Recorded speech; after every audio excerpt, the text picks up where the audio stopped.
Buenas noches, perdón, pero estoy girando con la silla, en cualquier momento los iba a estar hablando de espaldas, así que ahí está, ahí la enganché. Buenas noches, ¿cómo están? Bienvenidos a este RM en un día muy particular, de mucha conmoción en el ambiente político y judicial, ya les vamos a estar contando por qué, con mucha expectativa también respecto de lo que pueda pasar en el día de mañana. Muchos escenarios abiertos para Mauricio Macri, para el radicalismo. Acá tenemos con nosotros a alguien que venimos buscando hace tiempo y finalmente logramos sentarlo en esta mesa. No le dimos café todavía, en un ratito vamos a dar el prometido café. Alfredo Cornejo va a estar con nosotros toda esta noche, pero decíamos, hoy es un día donde se conmemoró un nuevo aniversario de la muerte de Néstor Kirchner. Va a ser la lectura política de este acto, porque me parece que es la única lectura además que se puede hacer. Todo lo que tenga que ver con cuestiones personales o con el deseo de cada uno de honrar, homenajear, conmemorar a sus muertos es absolutamente imposible de juzgar, creo yo, por lo menos para los que estamos de este lado. Y me parece interesante el análisis político que va a hacer Javi Calvo. Decíamos, el radicalismo va a tener su acto mañana, y Mauricio Macri en un día donde tuvo buenas y malas noticias. Por un lado, un enorme acompañamiento por parte de su espacio político frente a la declaración que tiene que hacer mañana. Mañana lo van a ver a Mauricio Macri entrando a Dolores a declarar ante el juez Baba, el juez subrogante en la causa por presunto espionaje a los familiares de Lara San Juan. Esa claramente no es la foto que Mauricio Macri quería, pero con semejante acompañamiento las cosas cambian, porque ya no parece, y se lo vamos a preguntar a Cornejo, porque fue prácticamente todo el espacio, no parece una cuestión personal de Mauricio Macri, sino esto que él viene repitiendo, casi una cuestión política de persecución a un espacio de oposición, y entonces lo acompaña. Hoy la Cámara de Mar del Plata confirmó al juez Baba, a ese juez que a Mauricio Macri le hace tanto ruido, que quiere apartar, que entiende que no tiene nada que ver con la causa y que lo único que busca es hacer mucho ruido. Lo decía Vidal ayer en medio de las elecciones. Pero decía que donde hubo ruido, por supuesto vamos a estar hablando de la economía y de esta lectura que hay para algunos de que el oficialismo habla de golpe blando, temiendo que haya una devaluación. Bueno, Jairo nos va a estar hablando de ese tema, qué pasa con el dólar, y el otro fantasma, que es el enorme fantasma, creo, eternamente argentino, de una devaluación después del 14 de noviembre. Pero quería contarles brevemente algo que está pasando también en el Poder Judicial, donde hubo mucho ruido en el día de hoy, y tiene que ver con una pregunta que está buenísima para hacernos y que Cornejo tiene mucho que ver y se la hace en el ámbito político, que es si queremos jueces sin pasado. Si queremos jueces, hoy decía alguien de un despacho muy cercano al de Carlos Rosenkrantz, el juez del que vamos a hablar, decía, si quieren jueces sin pasado, búsquense un maniquí. Ahí subió un poquito el tono. ¿Y por qué? Porque Rosenkrantz viene de la profesión, viene de hecho de trabajar en un estudio muy conocido, con muchísimos clientes importantes. Muchos de ellos tramitaron causas ante la Corte, muchos otros están tramitando. De hecho, cuando fue al Congreso en el pliego, Rosenkrantz tuvo que mostrar y decir, todos estos son mis clientes. Y hasta ahora él no participaba, casi se excusaba de manera tácita. Bueno, el otro día, según trascendió, lo que dijo es, basta, me cansé. Pasaron 5 años, hace que soy juez, que dejé la profesión, yo no me voy a excusar más en las causas. En todo caso, si quiere, me recusan las partes del expediente, y no alguien que venga de afuera. Se habría escuchado cerca del despacho, no un tuitero que me hable de ética. Parece que lo que Rosenkrantz estaba diciendo es, no me van a venir a apretar en qué causas puedo estar y en cuáles no. Si les parece, digo, de afuera, si a los que están dentro del expediente, como dice el código, no les parece que yo tengo que estar, lo plantearán, y entonces mis colegas, los jueces de la Corte, salvo Hayton, que ya deja su lugar, decidirán si puede seguir o no. Y es interesante la pregunta, porque volvemos a lo mismo, volvemos a los políticos, volvemos a las gestiones, y vuelvo a esto de Cornejo, que mis compañeros a veces se ríen porque lo cito mucho, pero que él planteaba respecto de Facundo Manes, ¿no? Que está en una elección, vamos a ver si lo sostiene con el resultado que tuvieron, por ejemplo, Santilli y la propia María Eugenia Vidal, pero que hoy es un capital que se valora el hecho de no tener pasado, porque no hay contra qué discutirle. Bueno, ¿cómo hacemos con los jueces? Que no vengan de la profesión. Ahí tenés jueces que vienen de la profesión, jueces que vienen de la política, jueces que vienen de la academia. Ahora supongamos, queremos jueces, algunos los llaman jueces puros, que vengan de la academia. Pero ese juez escribió, no sé, una tesis doctoral sobre, no sé, el impacto negativo de las empresas petroleras, y entonces viene de la academia, pero también se va a tener que excusar en todos los expedientes que toquen tangencialmente ese caso. Bueno, hoy se plantó Rosenkrantz y es una lectura interesante para hacer. Por supuesto que las partes van a poder recusarlo, de hecho lo hicieron creo que en el expediente Pharmacity y terminó apartándose. Pero hay muchos temas muy sensibles para muchas empresas que se juegan en la corte y de alguna manera esto de Rosenkrantz sintió que querían marcarle la cancha y volvemos a esto, ¿no? Si quieren jueces puros, búsquense un maniquí. Y así arrancamos con esto que a mí me tiene hace tiempo obsesionada porque no termino de saber, digo, o por lo menos de saber de qué lado estoy en el sentido de si estoy de acuerdo o no. Me interesa el planteo. ¿Vos te acordás cómo estás? Buenas noches. Muy bien, ¿cómo estás, Romina? ¿Vos te acordás cuando charlamos hace tiempo y planteabas esto, ¿no? El valor de no tener pasado. Sin embargo, si te fijas, digamos, por eso te preguntaba yo, después de las elecciones, con una María Eugenia Vidal que tuvo una gestión en la provincia de Buenos Aires como gobernadora, con Diego Santilli que fue vicejefe de gobierno y además ministro de Justicia y Seguridad. Y sacaron los votos que sacaron. ¿Retirás lo dicho? Bueno, creo que la presencia de Facundo contribuyó a ese triunfo de Juntos por el Cambio, ¿no? Es decir, él agregó 1.400.000 votos, que creo que contribuyó. Pero me parece que lo conceptual es, yo diría, que el pasado no sea negativo, pero en realidad todos tenemos pasado, ¿no? En una sociedad que tiene... ¿Que el pasado no sea negativo en un político en la Argentina? Bueno, es difícil porque a la Argentina no le va bien, entonces si no le va bien, los políticos tienen algo que ver o tenemos algo que ver con lo que ha pasado. Unos más, otros menos. Yo creo que en el tema de los jueces y en general, en el tema de los jueces, yo creo que yo suscribo lo que dice Rosenkrantz, ¿no? Es decir,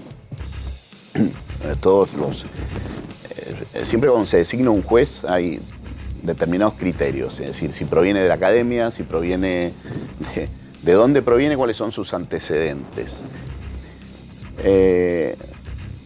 Yo creo que no tener condenas, estar limpio en su trayectoria. Ahora, haber tenido clientes, y los abogados están para tener clientes, empresas, los abogados penales tienen clientes, muchas veces gente que ha sido condenada o que ha sido absuelta, pero que han sido acusados. Tiene una lectura política, me parece. Sí, por supuesto, ¿no? Pero yo creo que tampoco tenemos que llevar a los extremos las discusiones. No tienen que estar condenados, tienen que tener una ficha limpia. Pero digamos. Hablamos de los políticos, de los jueces. De todos. Pero mira que baja, digo, y ahora quiero hablar con Javi con lo que va a pasar mañana con Macri. Pero de los jueces en particular, ¿no? Porque los jueces tienen una tarea. Pero fíjate qué baja está la vara que empezamos que no tengan condena. ¿Viste? Es como si vas a buscar laburo y te dicen, bueno, que secundario completo y que no tengan condena. Es tremendo lo que está. ¿Te das cuenta de lo que estamos diciendo?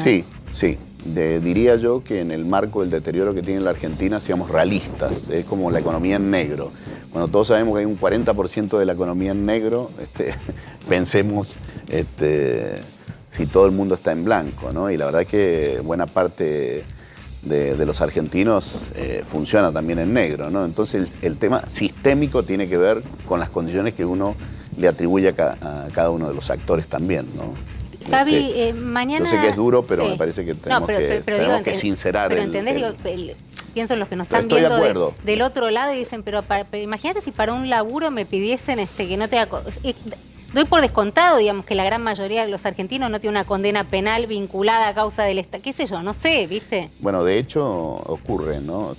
Has puesto un ejemplo, un chico de la Cámpora en Mendoza no fue designado en ANSES porque no tenía secundario completo y es un candidato a intendente de la Cámpora y lo querían designar, perdió la candidatura, lo querían designar en una delegación de ANSES y no reunía el requisito que la ley da para ser delegado, que era secundario completo, ¿no? Ahora, mañana Mauricio Macri se enfrenta, digamos, a un posible... Primera indagatoria para Mauricio Macri. Sí. En Dolores. Sí. Sí. Y a un posible procesamiento, teniendo en cuenta lo que él dice de cómo está prejuzgando, digamos, este juez. Hoy tuvo la pésima noticia de que la Cámara ratifica a un juez que él no quiere. La Cámara Federal de Mar del Plata, pero correcto. el espacio político salió a bancarlo casi entero. Una parte del espacio político. Si vemos la foto, señor director, me acompañan con esa foto tan linda, se hicieron hoy en Vicente López, en horas del mediodía. Ahí tenemos a Diego Santilli, María Eugenia Vidal, Mauricio Macri, Horacio Rodríguez Larreta, Jorge Macri y Graciela Ocaña. Le quiero preguntar, haciendo un breve paréntesis, a Alfredo Cornejo, presidente del radicalismo, si a alguien del radicalismo lo invitaron para esa foto. No nos han... ¿O no quisieron ir? No nos han invitado, pero a ver, que quede claro en nuestra posición en qué punto. Primero sacamos un comunicado que firmé yo, donde denunciando la parcialidad del juez y los procedimientos anteriores, cuando se recusó al juez. Ahora, la justicia ha rechazado esas recusaciones, con lo cual nosotros estamos diciendo que debe ir a declarar, digamos, y eso lo apoyamos. Ahora, eso no quiere decir que creemos que está mal instruida la causa, debe decirlo la justicia, pero nosotros tenemos la opinión que está mal instruida, que es una mala investigación y que se quiere meter a Macri a como dé lugar y que detrás está el gobierno de esa causa, porque se lo quiere meter con anterioridad al 14 de noviembre. ¿Pero no es temerario afirmar eso? El kirchnerismo ha perdido una elección. Romina, sacaron 48% de los votos hace solo 2 años y sacaron 30 ahora. O sea, han tenido una caída y vos los has visto hacer una autocrítica de algún tipo. Lo único que han hecho es responsabilizar. Kirchnerismo ha gobernado de los últimos 18 años de la Argentina 14 y afinca todos los problemas en los 4 que no gobernaron. Y hoy quieren traer a Macri al centro de la escena de campaña todo el tiempo. Y esta causa les viene al pelo, les viene como anillo al dedo. Pero vos estás hablando del juez, estás hablando de la Cámara. Al desconocer la causa... La Cámara lo único que ha rechazado la recusación. Ha sido la recusación. Está bien, pero no ha dicho que está bien instruida la causa, ni ha dicho que eso lo dirá en un momento. Está bien, pero Macri cree que ese juez tiene, para entender que entra a Dolores y diga lo que diga, sale procesado. Frente a ese temor, yo no arriesgo eso, digamos. Bueno, pero eso es lo que... Macri cree. Frente a ese temor, recusa. La Cámara, para no hacerlo como es que tiene que haber como una red muy compleja, ¿no? De complicidades para lograr esto que vos decís, que por supuesto te lo tomo, presidís el radicalismo, pero decir que detrás de todo esto está orquestado, o todo esto está orquestado por el gobierno para traerlo a Mauricio Macri. El gobierno tiene el interés permanente de tenerlo a Macri en el centro del debate de esta campaña electoral. Siempre, todo el tiempo. ¿Por qué? Básicamente porque esa es como su mejor foto. Es decir, la mejor foto del gobierno es que nosotros hablemos del pasado reciente, de los 4 años de la presidencia de Macri, y no de la situación actual, ¿no? Han pasado 2 años y el gobierno, con los atenuantes de la pandemia mal manejada, de la vacunación mal ejecutada, de la mala praxis en materia económica, de los mismos errores de Kicillof y Cristina con anterioridad, del mismo problema, del mismo. Sin embargo, traen a Macri y traen a la herencia de Macri, ¿no? Cornejo, 2 comentarios. ¿No es un tema el rol de la AFI durante el gobierno de Cambiemos, dado todo lo que se ha ido conociendo, que merece una autocrítica del espacio? El rol de los sistemas de inteligencia en la Argentina es malo en los gobiernos, pero también en el gobierno de Néstor y Cristina, ¿no? Acá no olvidemos que está bien, pero acá ellos Macri puso un amigo personal para mejorar el sistema de la AFI. Se conocieron... Mal hecho poner un amigo personal, porque los países tienen que tener un sistema de inteligencia y tienen que tener profesionales. Acá hay que hacer inteligencia para los temas que hay que hacer inteligencia. En un país, yo no me imagino a Alemania, a Estados Unidos, a Chile, a Uruguay, o a España. Con un manager, ¿no? Recordemos lo que era un manager de futbolista al frente de lo que es los servicios de inteligencia. Pero muy inteligente, según. Al que le alquilaba el departamento. Al que le alquilaba el departamento. También. Digo, porque no se escucha muchas veces autocrítica de ese proceso. Mira, es que, a ver, más de uno de nosotros se ha cansado de hacer la autocrítica. Esta gente ha dado el país vuelta como una media y no los vi hacer ninguna autocrítica. Han quebrado el sistema previsional, ellos fueron los que lo estatizaron y lo privatizaron. Privatizaron YPF y lo estatizaron. Y hoy día tenemos un problema energético que está incubado de hace 15 años con YPF. Y no los veo hacer ninguna autocrítica. Bien, ¿por qué una autocrítica? Por los 4 años de Macri en los últimos 18 de la Argentina. Hubo espías siguiendo a víctimas de la San Juan, autocrítica por los 4 años que goberné Mendoza y todos los cambios que hice en materia de seguridad, de administración de justicia, de educación y de salud, que en todos hay rendimientos favorables e indicadores buenos. Pero también cometí errores y hago una autocrítica de cosas que en la administración de cosas, pero están todo el día sobre la autocrítica de Macri, y esta gente da vuelta a decir, mira, ayer tratamos el régimen previsional, han creado un régimen especial para los empleados de Viña. Sí. Eso es un escándalo, qué sé yo, porque nosotros no dimos quórum a ese proyecto vez anterior y trataron de que yo pagara un costo en Mendoza al respecto. Resulta que el régimen, eso, el relato vence a los hechos acá, y ustedes creo que también deben ser fieles representantes de los hechos, no del relato. Hicieron un escándalo y entra en vigencia el 1 de enero. O sea, si se trataba hace 15 días atrás o se trataba ayer, daba exactamente lo mismo. Es decir, no es que se jubilaban antes los viñateros, trataban de torcer los hechos para hacerle pagar un costo al... En el mismo momento, Cristina gana 2,5 millones de una pensión y 120 millones de pesos de retroactivo. Una cosa, en España, nadie gana más en el sistema previsional de 7.000 euros, que es un buen número, pero un rango. Y entonces hay que estar todo el tiempo haciendo la autocrítica de los 4 años escasos de cambiar. Bueno, que el ANSES no apeló, perdóname, porque no quiero dejar el tema fuera que está planteando. El sistema de inteligencia funciona mal en la Argentina. No, mira, vamos a ver lo de Nisman. Si Nisman se suicidó, el sistema de inteligencia no alertó que había un fiscal que estaba investigando, que estaba deprimido y demás. Si a Nisman lo mataron, el sistema de inteligencia un servicio de inteligencia extranjero, si lo mató, el sistema de inteligencia argentino no lo alertó tampoco. O sea, funciona mal.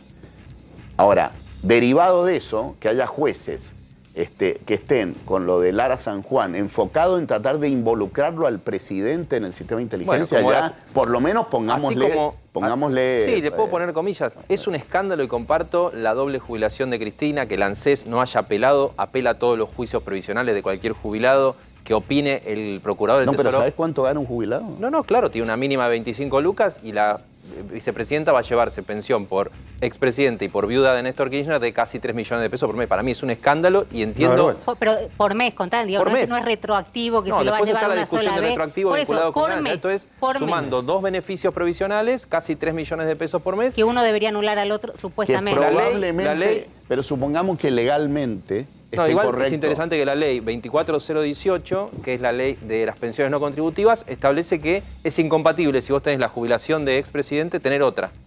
La verdad que vos consultás con los especialistas, no sé, con el defensor del pueblo de la tercera edad, Eugenio Semino, y se agarra de los pelos porque no puede creer, cuando el gobierno está bicicleteando casi 300.000 juicios de jubilados de distintos tipos por este año, que salga sin apelación del ANSES, porque esta es la novedad, sin que el ANSES, que hoy está regida por Fernanda Raberta de la Cámpora, sin que apele y salga con una opinión favorable de Carlos Zanini, que tampoco el Procurador del Tesoro opina de los temas previsionales, yo no encontré una explicación todavía de fuentes del gobierno ni de fuentes del ANSES que me haga entender esto. Así como yo creo que eso es un escándalo. Ahora, perdóname en esto, porque quiero la opinión de Cornejo. ¿Vos crees que la vicepresidenta debería, ya que la justicia no tomó, ninguna actitud para revertir esto, la propia Cristina Kirchner debe haber, dicho, no la voy a cobrar, no debería... Ella renunció al sueldo de vicepresidenta. Bueno, pero acá estamos hablando de otra cosa. No, pero yo les recuerdo que ella renunció al sueldo de vicepresidente, lo anunció y no anunció que iba a cobrar la pensión. Fue un día, salió una investigación periodística de alguien de ustedes, posterior a cuando ella renunció. Lo presentó como una noticia negativa que ella renunciaba a cobrar el sueldo de vicepresidenta. Era que le habían otorgado, y al otro día se supo, la pensión. Porque también son incompatibles. Claro, no puede recibir la renunció pensión porque era incompatible. Claro, pero vos crees que ella tendría que haber dicho, bueno, la justicia dice que pase a cobrarlo, yo digo, me parece inmoral. Acá hay un tema legal que lo explicó correctamente, lo explicás vos correctamente. Hay una zona gris, porque en realidad es la doble pensión. En realidad ella hereda esa doble pensión. Hay una zona gris, pero creo que hay un tema legal. Suponiendo que lo legal esté cubierto, hay un tema moral. Por eso, ¿vos crees que es inmoral ganar que 2,5 millones mensuales contra 25.000 pesos del salario mínimo es realmente muy duro para la sensibilidad mínima. Pero vos decís que ella debería haber dicho muchas gracias, pero no, yo renuncio a esto. Y apela a cobrar el retroactivo. ¿Sabes lo que es el retroactivo del ANSES? 120 millones. Por eso aclaraba que era sin el retroactivo, que era mensual. No, era que sin el retroactivo. A eso agregarle el retroactivo. Y pasan pasan estas cosas. Entonces, yo creo que la mejor comparación de un país como el nuestro es qué es lo que pasa en otros países. Es decir, tienen bandas porque los sistemas previsionales están en crisis en todo el mundo, la esperanza de vida, todo lo que ya sabemos. Pero han hecho cosas que a lo mejor no han resuelto el problema, porque los sistemas previsionales, insisto, están en crisis en casi todo el mundo, pero que han dado parámetros morales. Nadie gana más de 7.000 euros en España, por ejemplo. Sea el presidente del gobierno español o sea un CEO de Repsol. Y acá lo quiero meter a Javi, pero lo que me llama la atención escuchándote es que no me termina de quedar claro si el kirchnerismo tiene un sistema de sofisticación tal que puede hacer determinadas maniobras, insisto, muy sofisticadas, o tienen tremenda torpeza y son un gobierno errático. ¿Es una cosa o la otra? Sí. Mira, yo nunca he creído en las teorías conspirativas, así que eso no. Yo creo que tienen una serie de mala praxis, pero sí tienen un común denominador, que es tratar de generar un relato antitético donde ellos quedan del lado de los buenos, ¿no? Entonces, lo de Macri se lo trae a cuento todo el tiempo y por eso esta causa les viene bien, para poder generar ese relato, ¿no? De, mira, nosotros estamos complicados en la justicia, pero ellos también. O sea, la teoría de los dos demonios, ¿no? Es decir, ellos también, Macri también. Hay un permanente, todo el tiempo, un permanente... Pero el uso de la justicia durante el macrismo, las escenas de vudú en pijamas, o sea, las prisiones preventivas, ¿no hubo también la justicia jugando electoralmente? Al punto tal que le dieron la llave a Cristina Fernández de Kirchner para que se caiga la causa por el momento del memorándum con Irán, porque los jueces iban a jugar al pádel en Olivos, y es uno de los argumentos en los que hicieron pie. Pero, bueno, primero no está probado que estén jugando al pádel, pero suponiendo que un juez entra a Olivos... Lo mejor que le puede pasar es que se pruebe que estaban jugando al pádel. No entran Olivos, pero no hay pruebas ahora en las listas de jueces que han ido a Olivos en este tiempo con Alberto. Yo no creo que eso sea una prueba, pero a ver, la justicia, primero... No voy a ser yo quien defienda la justicia federal. No, pero te puedo decir una cosa, perdón, porque recién decías de las listas. Si hubiese habido algún juez... ¿Salió publicado, Romina? No. Salió publicado de un juez que concurrió a Olivos. Está bien, pero... Durante Alberto. Pero en las listas de la pandemia salieron tantos y repasamos tanto que si hubiese habido un hecho tan grotesco como el famoso del pádel o las 18 visitas o las otras 30... hubiese saltado. Yo no digo, por eso pueden haber visto que... festejado el cumpleaños el 14 de julio. Obsceno, inmundo. Y creo que les costó, las elecciones también lo del cumpleaños. Para no dispersarme del tema judicial y no dejar inconcluso. La justicia federal en la Argentina es parte del deterioro institucional del país. Ahora, hay buenos jueces, incorruptibles, independientes, que actúan y otros que no lo son. Y dentro de ellos hay una serie de jueces, de los de un lado y de los del otro, que otean los tiempos políticos, aceleran procesamientos e imputaciones cuando un gobierno está en baja, y bueno, eso pasa, es decir, eso no lo desconozcamos porque no pasa. De ahí a que en los gobiernos kirchneristas ha habido siempre una propensión a tratar de manipular causas y influir sobre la justicia, sí. Varias veces no lo han logrado, o sea, han tenido malos resultados. Lo que pasa es que te van a contraponer del otro lado y la mesa judicial de Macri, que era lo que decía, sí, digamos. Me parece que la tentación de manejar la justicia la tiene todo. ¿Por qué? Siempre no lo sé por qué. No, pero no sé por qué ustedes siempre tienen que... Está gobernando Alberto Fernández, de los últimos 18 años, 14 gobernó el kirchnerismo, 4 gobernó el... ¿Por qué te enojas con nosotros? No, no me enojo, señor, no me enojo jamás. Para mí que se enoja porque no le dimos café. No le dieron café. Es el primer invitado que tenemos la cafetera, Martín Cabral, le mando un beso. ¿Hay alguna manera de que alguien nos haga ese café, y además, viene muy bien? Viene muy bien. Si alguien nos hace un café por ahí para por ahí se nos enojó. Pero dice ustedes. Nosotros tomamos porque tal vez el tema es más complejo que solo de una facción política. Bueno, por supuesto, es sistémico. Ahora, no todos somos iguales, no todos somos iguales. Eso de meter a todos en la misma vara, la teoría de los dos demonios, esa puede ser que genere objetividad periodística o aparente. Pero para que veamos que es sistémico, en Mendoza gobierna hace muchos años el radicalismo y tienen a un juez como Bento, juez federal. Sí. Digo, que está acusado de tropelías, de cosas... Lo designó Masón, digamos. Por eso digo, lo designó el peronismo y durante el kirchnerismo. Por eso planteo, es sistémico, y si empezamos a revisar en las provincias, es todavía peor que Comodoro Pi. Sí, por supuesto, sí. Bueno, en la provincia de Mendoza tuvo una gran reforma de los nombres, porque tuvo vacante todo el tiempo la Cámara Federal. De hecho, es decir, hay una... y hoy la justicia federal funciona bastante mejor en Mendoza de lo que funcionaba anteriormente. Pero te acepto lo de sistémico, desde luego. Sí, pero de todos los gobiernos de manejar la justicia, es como que llegan y dicen, a ver, ¿viste quiénes son los 5 jueces que tenemos que sentarnos como para acordar una convivencia, lo llaman pacífica? Sí, pero a mí me parece que las prioridades de la Argentina, el día que nosotros tengamos 10 años sostenido de crecimiento económico, los temas institucionales son los más fáciles de arreglar. El deterioro social de la Argentina, derivado del deterioro económico, ha generado que pasen un montón de cosas que nos parecen normales y no lo son. Jueces muy complicados en casos de corrupción, de narcotráfico, pero también hay un montón de jueces que lo hacen bien, ¿no? Es decir, entonces... Creo que invalidar todo tampoco es bueno a la hora de la salida de este problema, ¿no? De mirar para Ahora, adelante. Javi, vos estabas hablando, digamos, de las fotos, ¿no? Hablabas hoy de las fotos. Sí. Fotos esas que mostramos que el radicalismo dijo no lo invitaron, ¿no? No estuvo el PRO. Estuvo el PRO, nada más, y Graciela Ocaña, que es de Confianza Pública, creo que se llama, sí. No está el radicalismo, que es la coalición cívica tampoco, en esta foto de respaldo inédito a Mauricio Macri. Esta es una foto que no es habitual, que ha además sido luego continuada con una serie de tweets. Hay un detalle que le pedí a la producción que marcara y ahí lo están marcando. Si nosotros nos detenemos en la foto, hay una sola persona sonriendo. Hay una sola persona sonriendo.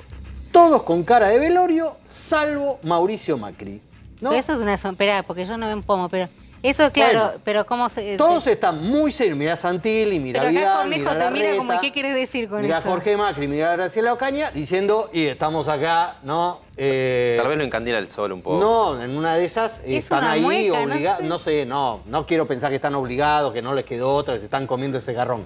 Pero Mauricio Macri es el único que está un poquito con una mueca de satisfacción. Una mueca de decir, vinieron, están acá, ¿no? Tienen que salir a bancar. Bueno, mañana Macri se presenta en Dolores, va a haber un acto en Dolores, micros, se va a movilizar parte del andamiaje del PRO, no del radicalismo en la provincia de Buenos Aires, que tiene otro acto, pero también hoy hubo un acto del peronismo, del Frente de Todos, con el único paraguas hoy que los unifica, que es Néstor Kirchner.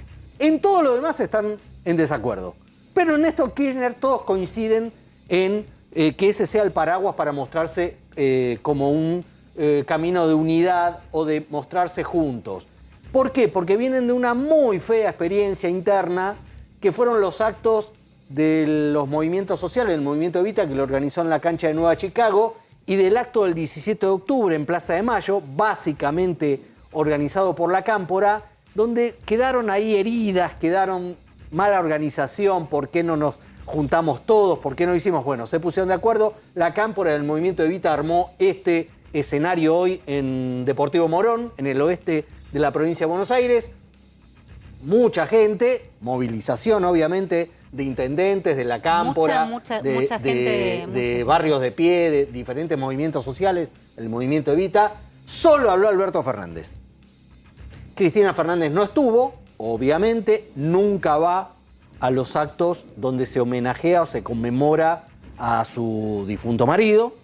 Siempre ella lo recuerda a través de un video, a través de una carta. Hoy fue un video. Pero habló Alberto Fernández. Si quieren podemos escuchar alguna de las cosas que dijo Alberto Fernández, donde básicamente en campaña electoral lo más fácil que hay es pegarle al Fondo Monetario, hablar del imperialismo, hablar del neoliberalismo. Ahora, Javi, en un escenario sumamente amable, de los más amables que ha tenido Alberto Fernández últimamente, ¿no? Te diría el único amable que ha tenido últimamente. Si tratamos de recordar dónde tuvo que hablar Alberto, digo, hoy debía estar más... Bueno, no, la verdad que no lo vi, pero ¿lo vemos? Vamos a escucharlo. Algunos fueron los causantes de aquel estado deplorable en que nosotros asumimos el país. Y yo digo que se parece mucho porque en aquel entonces la pobreza se había profundizado con las políticas neoliberales que el gobierno de la Alianza había llevado adelante, como nosotros vimos una economía caer por las economías neoliberales que Mauricio Macri y su grupo de trabajo y su gente llevó adelante en Argentina. Y vimos cuando llegamos con Néstor cuántas pequeñas y medianas empresas se habían cerrado, así como se habían cerrado 23.000 pequeñas y medianas empresas en Argentina en esos 4 años que precedieron a nuestra llegada. Y el país estaba en default, como la Argentina estaba en default el día que asumimos, porque más allá de que no lo hayan declarado, la verdad es que la Argentina en enero del 2018 ya no podía pagar esa deuda de 100.000 millones de dólares que había tomado con acreedores privados y fue a pedirle al Fondo Monetario Internacional una ayuda que terminó siendo nuestra ruina. Como si Cornejo lo hubiera visto, porque obviamente hablan del gobierno de la Alianza, hablan del gobierno de Macri. Se olvidan de políticas neoliberales de un gobierno peronista, el de Carlos Menem, Alberto Fernández, el de Carlos Menem, peronista, Partido Justicialista, también hizo política neoliberal.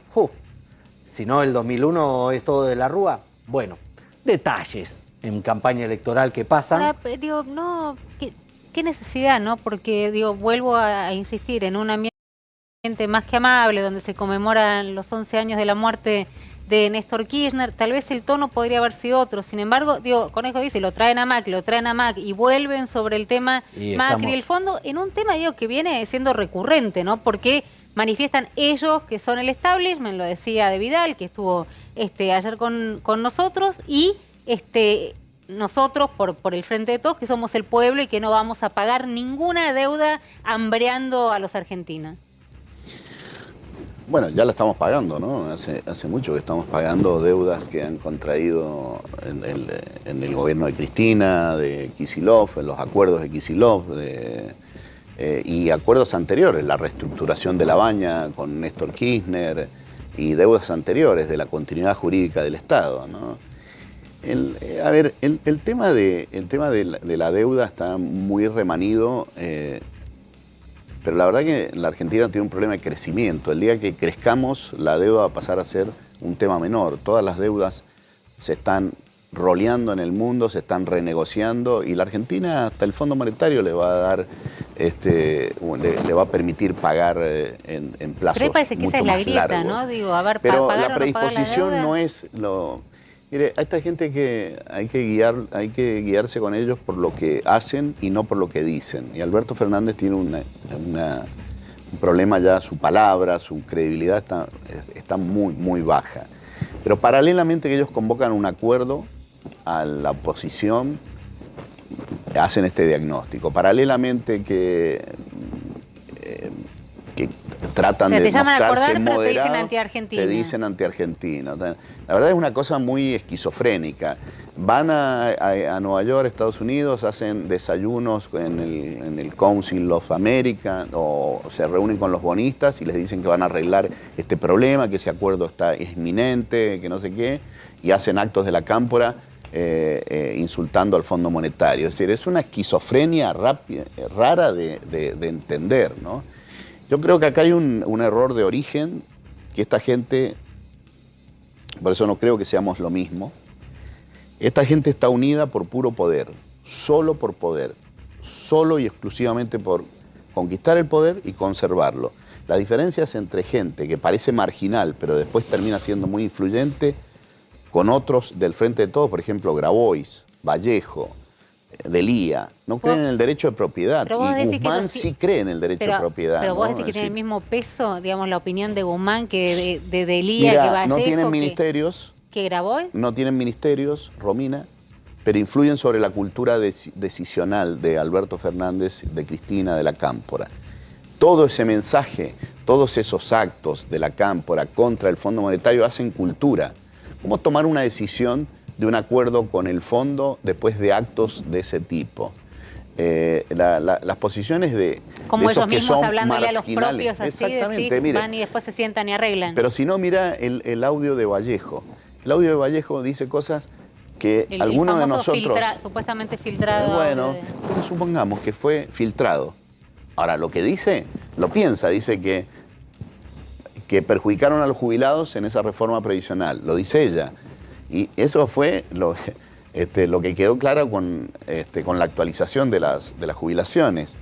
Esos personajes son bastante más influyentes de lo que uno imagina. ¿No le está subiendo el precio a un Delía? Por eso, si las decisiones son en el plano institucional, sí, no tienen tanto peso. Pero si las decisiones en el plano institucional antes pasaron por la cultura del Frente de Todos, influyen en el Frente de Todos. A mí no me digan que no. Vas a ver cómo va a terminar el acuerdo con el fondo. ¿Y cómo? Bueno, pero si ya contanos, ahora si lo sabés, ¿cómo va a terminar? Bueno, es una conjetura, sí, no es que tenga información, sí, es una conjetura que como podría ser ustedes mismos. Yo creo que termina, si el gobierno sale derrotado el 14 de noviembre, Alberto va a querer un acuerdo con el fondo, pero Cristina se lo va a bloquear. Y Cristina va a querer quedarse con el 25% de fanáticos que tiene o el 30% de fanáticos que tiene, y eso no permite fidelizar sus fanáticos un acuerdo con el fondo y se lo va a boicotear. Parte de esta discusión que está dando su opinión... y no es menor, ¿no? Un acuerdo con el fondo para la economía argentina. Parte de este debate hoy está instalado en el mundo financiero y tiene un número que siempre es difícil de conocer cuál es el motivo central, pero parte es esta discusión, ¿no? Esta incertidumbre, falta de diagnóstico claro de hacia dónde va el gobierno, y es el número del dólar blue, el dólar de las cuevas, el paralelo ilegal, que hoy llegó a 197 pesos, sobre todo el dato de que aumentó 6% en lo que va de octubre, de que viene subiendo alrededor de 7 pesos en los últimos 10 días. Repito, si vos hablas con el mundo financiero, que puede ser desde el gran banquero hasta mi suegra, que le sobran unos pesos, y dicen... Siempre que hubo elecciones pasó algo al día después con el tipo de cambio. Desde el 2011 que nació el cepo, el 2013 que vino la devaluación, el 2015 que Macri unificó y devaluó, 2017 que después también se devaluó en el 18 y ahora ni que hablar en agosto del 19. Pero siempre, si los ahorristas están saliendo a comprar... Siempre olfatea en tiempos sectorales que algo pasa con el tipo de cambio. Con lo que estaba charlando recién con Cornejo, más todavía. Hay una parte del gobierno que amaga el acuerdo con el fondo y con los sectores de la oposición y empresarios, y otro que amaga con romper. Es parte de una estrategia, es marketing, después se va a terminar arreglando, esa incertidumbre está. El gobierno que dice, me están queriendo pulsear una devaluación cuando no hay motivos. Hace 15 ruedas, 15 días que estoy comprando reservas. Tengo todos los cepos puestos en los dólares oficiales, yo estoy comprando reservas. ¿Qué me vienen a decir que porque 3 cuevas venden el dólar a 197 voy a devaluar? Bueno, esa pelea está dada con ese track record de Argentina con devaluaciones o cambios de tipo de cambio después de las elecciones, y tiene este número que el gobierno quiere evitar difícilmente lo consiga, que es que llegue a las tapas de los diarios los 200 pesos del dólar paralelo de las cuevas, que ya está en ese valor en el contado con liquidación. Me parece que no nos vamos a reír tanto de García Moritán, ¿no? Digo, no le vamos a decir porque me parece sumamente despectivo. Sí, él había hablado de 400 el marido de pesos. Está bien, pero en ese momento digo, era como, él está delirando, después bajó un poco, pero digamos. Es que el componente es la típica tensión preelectoral o expresa algo más de lo que estábamos hablando, que es que el gobierno puede salir para algún lugar inesperado. Y la pregunta que se me ocurría para Cornejo es, porque recién hablaban de los dirigentes sin pasado. Y si hay alguien que tiene mucho pasado en materia económica, es cualquier radical que aspira a la presidencia. Porque te dicen, acompañaste a Macri, mirá cómo terminó. Tuviste con la Alianza, mirá cómo terminó. O Alfonsín. Esas las charlas que tenía con mi finado viejo, muy radical él. ¿El radical puede volver a ser presidente con ese track record de crisis económica? Sí, absolutamente. El radicalismo tiene una historia de muchísimos más años que lo del 2001, ¿no? Es decir, tiene buenos administradores, tiene muchísima inteligencia técnica en sus filas, claro que puede. Ahora, la pregunta que yo me hago es, ¿por qué a nosotros nos agarra en ese punto de la historia y se olvida, por ejemplo, que Menem tuvo 2 hiperinflaciones? Se recuerda la de Raúl Alfonsín, que fue alrededor del 600%, ¿no? Una hiper. Ahora, la de Herman González. La de Herman González fue, creo que, ya no recuerdo el número, pero eran 3.200%, una cosa insólita. Yo siempre recuerdo un hecho que yo vendí un auto y me demoré 5 días en cosas y compré una nafe, no una cocina, una nafe con el precio del... Sí. O sea, ¿no? ¿Pero el presidente radical podría ser en 2023? Yo creo que sí, que puede ser, que nosotros, el árbol no debe tapar el bosque, debemos mantener unida la coalición. Acá el 12 de septiembre se explica, en primer lugar, por un voto castigo al gobierno, pero también por la unidad de la oposición. De los 18 años últimos, 14 ha gobernado el kirchnerismo, de los 14, 12 ha gobernado con la oposición desunida. Es la primera vez que ha mantenido la oposición unida. Creo que eso ha explicado la elección y dentro de ello, lo segundo que explicó la elección es la PASO. La PASO permitió que la oposición se mantuviera unida. Y en 17 de las 21 provincias que estábamos unidos, competimos. Yo creo que en el 2023 la posibilidad es de competir en una PASO. Y si va Horacio Rodríguez Larreta, Patricia Bullrich, un candidato radical, que todos los radicales apoyen. Podría ser Lustó, por ejemplo. Podría ser Facundo Manes, podría ser alguno de los gobernadores. Podría ser Cornejo. Podría ser ¿por qué no? Pero creo que tenemos que replicar un poco lo que hicimos con Facundo Manes en la provincia de Buenos Aires. Todos nosotros apoyar a ese y eso podría ser. Pero a mí me parece que el 2022 debiera ser el año de fidelizar un programa económico. Nosotros debemos llegar al 2023 mucho mejor de lo que llegamos al 2015.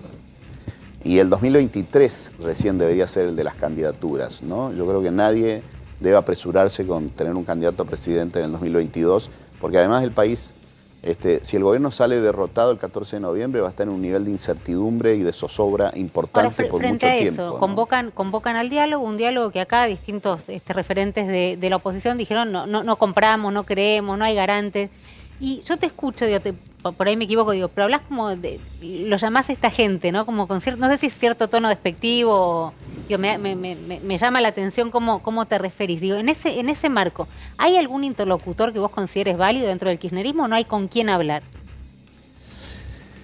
Yo creo que ellos no están unidos en conceptos elementales, ¿no? Pero ¿con quién el café que no te dimos hoy, ¿con quién te lo sentás a tomar? Yo veo mucha gente de la oposición que conversa con Guado de Pedro, sí, por ejemplo, ¿no? Informalmente o formalmente, pero no establece ningún acuerdo con Guado de Pedro y parece que una persona en el trato personal y demás, yo en las elecciones hablé con él y la verdad que lo que hablamos estuvo bien la conversación. Sí, la charla está buena, pero después no decide. En este caso debo decir que fue el ejemplo que hablamos sobre... a mí se me encomendó en nombre de todos Juntos por el Cambio hablar del escrutinio y de esa noche, de a qué hora se publicaban. ¿No? Sí, yo llevé esa interlocución, porque me la encargó toda la mesa de Juntos por el Cambio. Hablamos y fue una charla razonable, digamos, muy razonable acerca de los temas técnicos. Yo me asesoraba con la gente del equipo nuestro, los temas técnicos de cómo publicar los números y demás. Una charla buena con el ministro de Interior, me dejó satisfecho. No se publicó a las 9 de la noche como nosotros pretendíamos, no se publicó a 9:30. Fue bien, digamos. Sí. ¿No? Y la charla fue buena. Así que esa es un poco una experiencia, medio técnica la experiencia, no tan política, pero si Guado Pedro es... Pero hay gente que conversa con él y después no puede llegar a ningún tipo de acuerdo, que conversa con Massa y nunca queda en nada esa conversación. ¿Por qué? Porque no hay como un orden, o ha conversado con Alberto, que no se puede llegar a ningún acuerdo con Alberto, porque Alberto le dice al interlocutor lo que quiere escuchar y después no cumple. Claro que no cumple. No cumple, pero no cumple porque acá no hay un programa unificado del Frente de Todos para poder tener conversaciones sustantivas. Ya está diciendo, está bien, hablan con el ministro del Interior, no sirve. Hablan con quien preside la Cámara de Diputados, no sirve. Ahora ya hablan con Alberto Fernández y tampoco puede cumplir, digamos, no hay nadie que pueda... Porque eso no está unificado, Romina, eso tiene un problema de origen. No hay, ellos tienen un diálogo, se percibe, en el cual no se entienden. Por ejemplo, a ver, ¿qué dijo Cristina en su carta posterior del 12 de septiembre, de la derrota del gobierno? Corrija, Alberto, corregí. ¿Qué es corregir? Exactamente qué es lo que tiene que corregir. Dejar de hacer fiestas en Olivos, va de suyo. Pero ese no es el punto central, ¿no? Es colateral al tema. ¿Qué es corregir? ¿Qué tipo de política económica quiere Cristina que ejecute Alberto? Porque lo que le dijo a Guzmán, para gente que sigue la economía, lo que le dijo a Guzmán, ha ejecutado mal el presupuesto, ha ejecutado poco, no es cierto. Cristina no sabe, evidentemente no sabe de economía, se asesora, vaya a saber con quién. En realidad no se hizo un ajuste del gasto, sino que aumentó el ingreso. Se hizo un ajuste sobre el sector privado, se aumentaron los... sobre lo que estaba presupuestado se recaudó más. Por eso es el nivel de déficit inferior al que decía el presupuesto. Está planteando casi como un gobierno anárquico. Yo creo que sí, que hoy tenemos un gobierno que no gobierna, que no tiene una orientación. Y toma medidas, oye, está todo apuntado no al manejo de la economía, sino a hacer una mejor performance electoral el 14, y con lo cual la herramienta muy poco creativa es repartir dinero, es emitir más y llevar por distintos conductos ese dinero al bolsillo de la gente para que aumente el consumo. Estas burbujas de consumo el kirchnerismo las ha hecho muchas veces, esta vez se le ha ido la mano, es muy desordenado esta burbuja de consumo que quieren armar y que está incubando un proceso de mayor inflación en breve, ¿no? Cornejo, y frente a este escenario que usted describe, ¿qué 2 años nos esperan? Bueno, depende mucho de cómo reaccione el gobierno. Yo tengo dos alternativas. Bueno, primero en un plano de derrota, ¿no? Por supuesto, si el gobierno triunfa, alternativa que cabe. La pones dentro de... Yo creo que sí, no hay que ser no hay que ser soberbio de adelantar el pronunciamiento popular antes de... Todo hace presumir que después de una PASO más o menos se repite el resultado de la PASO. Ahora, no lo tenemos asegurado nadie, no lo tiene asegurado el gobierno, no lo tiene asegurado la oposición. Le decías a Javi, pues es interesante la pregunta, digamos. ¿Qué 2 años yo nos creo esperan? Que si hay una derrota, como una de las posibilidades más concretas, el gobierno tiene 2 alternativas. Y las alternativas las tiene más bien Alberto que Cristina, creo yo. Alberto se transforma en un estadista y dice, a mí me quedan 2 años, esos 2 años... me quedan 2 años, no tengo reelección, hago las cosas que hay que hacer en la Argentina. Nuestro diseño constitucional le da muchas herramientas al presidente por encima del Parlamento y demás, decretos de necesidad de urgencia, decretos, hacer cambios económicos importantes, de orientación económica. ¿Vos le recomendarías que rompa con Cristina si pierde? Yo creo que es una alternativa que él podría explorar perfectamente, que es tratar de hacer reformas que sienten las bases. Pero rompiendo, lo que te pregunta Jairo, claramente rompiendo. Sí, es que esas reformas son incompatibles con Cristina. ¿Y ustedes apoyarían esas reformas? Mira, a ver, nosotros tendríamos que tener una clara muestra de que la orientación ha cambiado. La oposición no gobierna, y insisto, nuestro diseño constitucional, pero sí creo que si hace las cosas que la Argentina tiene que hacer y se eleva al nivel de un estadista, ahora, no le veo madera para hacerlo, ¿no? Yo he visto presidentes en la historia del país que han tenido resiliencia ante fracasos económicos. Alfonsín al principio, con el equipo de Greenspoon, cambió por su ruil, hizo cambios, cambió la moneda y demás. Bueno, después desbarrancó el Austral, terminó en el Plan Primavera, bueno, y la historia que ya conocemos. Lo he visto a Menem, que arrancó muy mal, con 2 ministros de Economía, 2 hiperinflación, se comió Menem, vino Cavallo, fue resiliente de los problemas económicos originarios, a los 2 años de gestión, los 2. Vos ves a Alfonsín, vos ves en Alberto Fernández a Alfonsín o a Menem y no lo veo. Y hablando de aprendizaje... No lo veo, pero la alternativa la va a tener. La última es tuya. Hablando de aprendizaje económico, cuando Macri dice que volvería a hacer lo mismo pero más rápido, vos que estás en esa coalición, ¿no te da un poco de miedo? Yo creo que la esperanza de un shock en materia de gasto público es absurda. No hay ninguna chance en la Argentina de hacer cosas... Un shock de recorte. Exacto, no la hay. Yo creo que lo que hay de shock en la Argentina es modernización laboral, reformas en los temas fiscales, relación entre el contribuyente y el fisco, los temas impositivos. Hoy hay 160 y pico impuestos, más o menos, de los cuales explican la recaudación solo 4, ¿no? Solo 4 explican la recaudación. Si realmente uno se toma en serio ese tema, podría generar un sistema, una relación entre el contribuyente y el fisco muy distinta a la que se tiene, muy pro. Pero vos le aconsejarías entonces a Macri que no haga lo mismo, pero más rápido. No, por supuesto. Yo creo que lo que hay que hacer más rápido son modificaciones a la relación fisco-contribuyente, a la relación provincias-nación, donde las provincias tengan incentivo para aumentar su sector privado, no como pasa en Formosa, que esos estados provinciales no tienen incentivo para tener más sector privado, ¿no? Modernizaciones laborales que tienen que ver con adecuarlo a los nuevos tiempos del trabajo. Esta legislación tiene por lo menos más de 50 años, ¿no? Una serie de cosas que sí creo que son de shock, pero los temas de gasto y equilibrio fiscal creo que se dan con el crecimiento, y estas reformas permiten crecimiento, ¿no? Alfredo Conejo, muchísimas gracias. De verdad está buenísimo poder charlar. Él me mira así como diciendo, no me trajeron el café. Miren la hora que llegué. La próxima prometo. Retos para la producción, para el café. La próxima te lo hago yo. Me siento mal. Voy, te lo hago. En la noche no tomo café.